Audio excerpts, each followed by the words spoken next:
Thrissur പാലിയേക്കരയിൽ toll നിരക്ക് വർദ്ധിപ്പിച്ചു. എന്നാണോ ഹൈക്കോടതിയിൽ നിന്ന് ടോൾ പിരിക്കാൻ അനുമതി ലഭിക്കുന്നത് അന്ന് മുതൽ പുതുക്കിയ നിരക്കായിരിക്കും ഈടാക്കുക. അതേസമയം അടിപ്പാത നിർമ്മാണങ്ങൾ നടക്കുന്ന സമയത്ത് ടോൾ നിരക്ക് കൂട്ടിയത് അനീതിയാണ് എന്നാണ് ടോൾ പിരിവിനെതിരെ ഹർജി നൽകിയവർ വ്യക്തമാക്കുന്നത്.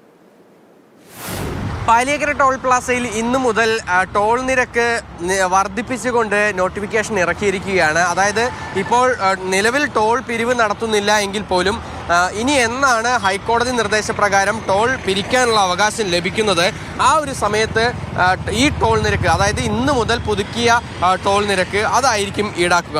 ഹൈക്കോടതിയും ഇത്തരത്തിൽ ഈ ടോൾ പിരിവ് തടഞ്ഞിരിക്കുന്ന ഈ ഒരു കാലയളവിൽ തന്നെ ടോൾ നിരക്ക് വർദ്ധിപ്പിച്ച ഒരു നടപടി, അതിനെതിരെ വ്യാപക പ്രതിഷേധവും ഉയരുന്നുണ്ട്. യാത്ര സുഗമമല്ലാത്തത് കൊണ്ട് ടോൾ സസ്പെൻഡ് ചെയ്തത് അത് സെപ്റ്റംബർ 9 വരെ എക്സ്റ്റെൻഡ് ചെയ്തിരിക്കുകയാണ്.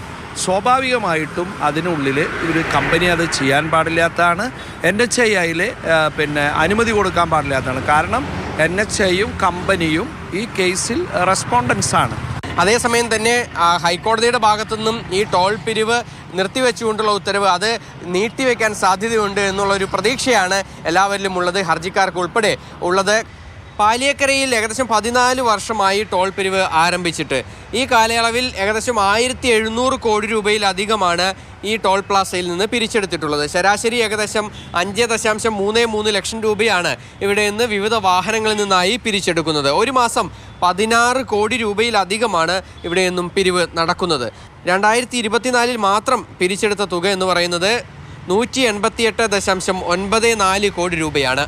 സുജി പട്ടാമിക്കൊപ്പം MS ലിഷോയ്, മാതൃഭൂമി ന്യൂസ്, തൃശൂർ.